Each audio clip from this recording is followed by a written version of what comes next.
चलिए, good morning student. Question इनका, एक घन का आयतन मेरे 8 सेंटीमीटर क्यूब पर सेकंड की दर से क्वेश्चन पूछा है, बढ़ रहा है। उसी क्वेश्चन को आज हम यूट्यूब पर डाल रहे हैं, पढ़ रहा है।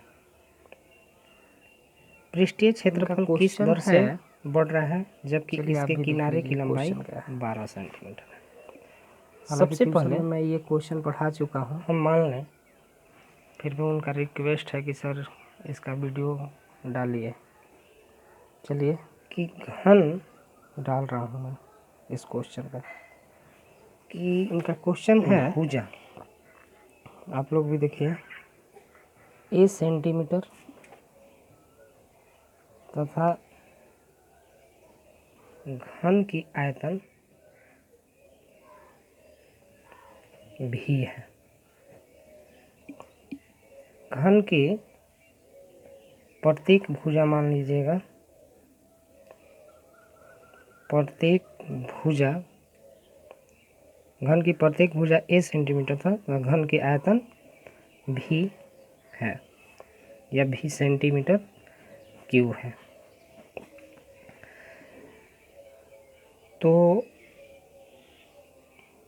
और पहले से हम लोगों का दिया है घन की आयतन इतना सेंटीमीटर क्यूब से बढ़ रहा है, 8 सेंटीमीटर क्यूब पर सेकंड की, यानी कि डी भी और D T equal to 8 centimetre cube per second है। ठीक है। अब आप लोग जानते हैं कि घन की आयतन, घन की आयतन अर्थात भी इक्वल टू ए क्यूब, भुजा क्यूब होता है, ये फॉर्मूला है। तो इसको टी के सापेक्ष, समय के सापेक्ष अवकलन करने पर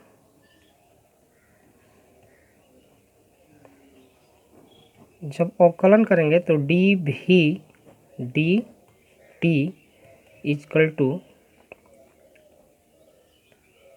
3a² into d a d t होगा।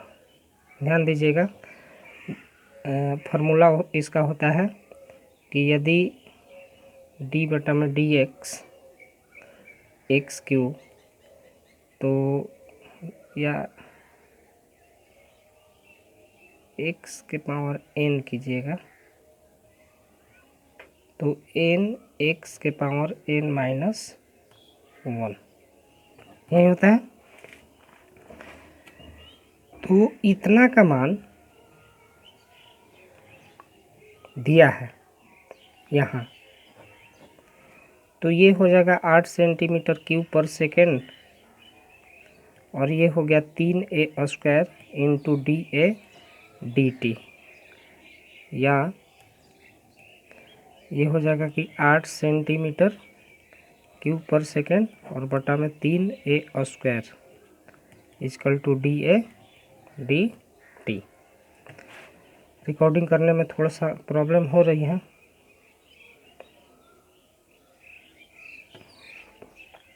मोबाइल से रिकॉर्ड करना पड़ रहा है ना। तो ये हुआ। अब चलिए, इस निकालना है हम लोगों को क्षेत्रफल। क्षेत्रफल यहाँ आइए, देखिए, मान लें कि घन की प्रत्येक भुजा ए सेंटीमीटर तथा घन की आयतन भी है, और यहाँ क्षेत्रफल ए मान ले रहे हैं, ए मान। जब क्षेत्रफल ए मान लिया गया तो ए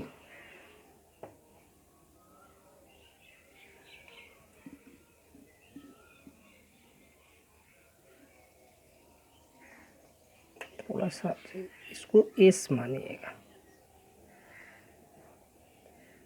क्योंकि ए अक्सर वक्र पृष्ठीय क्षेत्रफल को सूचित करता है, लेकिन एस जो है कुल पृष्ठीय क्षेत्रफल को सूचित करता है। एस मानिएगा तो एस यानी कि एस इजकल टू 6a² यानी कि घन की कुल पृष्ठीय क्षेत्रफल।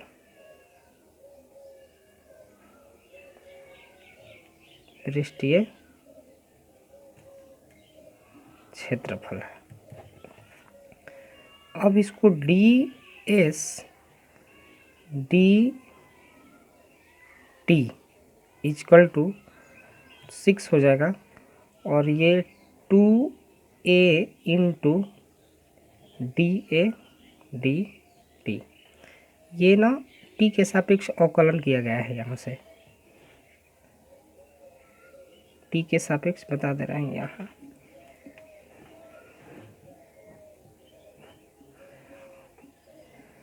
जैसे s बराबर में 6a² होता है तो ये dt के सापेक्ष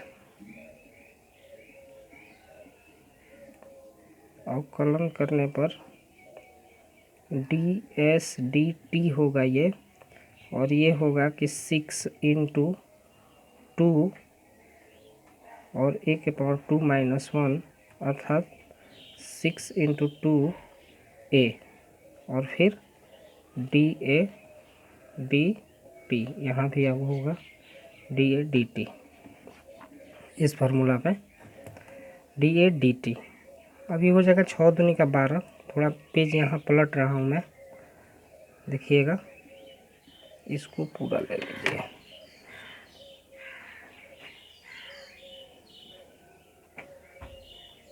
साफ आ जाए। अब इसको मैं पलट रहा हूँ पेज को 12, याद रखिएगा 6 दूनी का 12a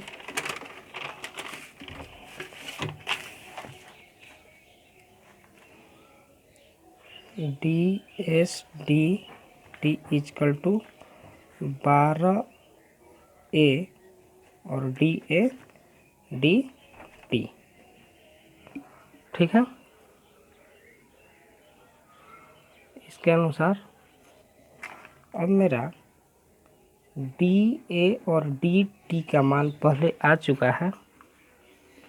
da और dt का मान है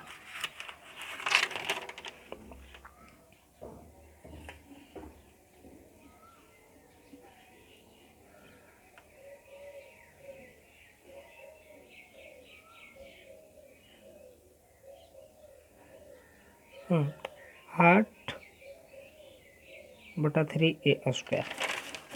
यहाँ रख ले रहे हैं इसको, तो ds dt is equal to 12a और फिर 8/3a²।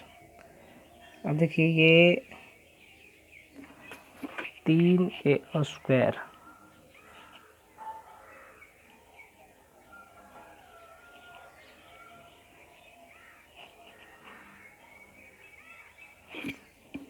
देखिए ये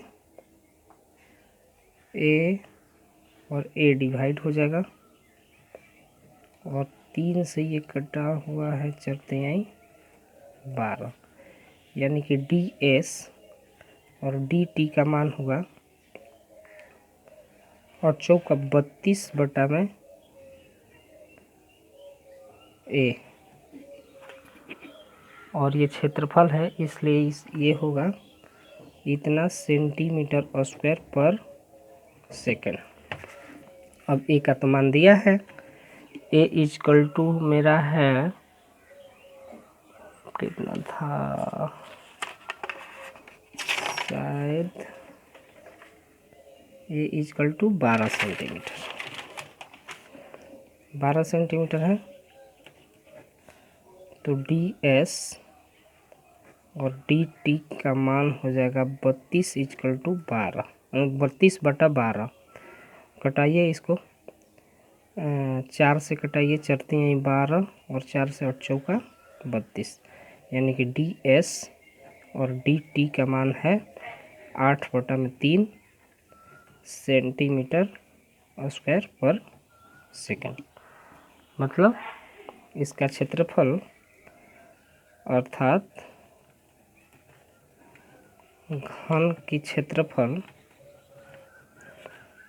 8/3 सेंटीमीटर स्क्वायर पर सेकंड की दर से बढ़ रहा है। ठीक है, एक बार डाल लीजिएगा।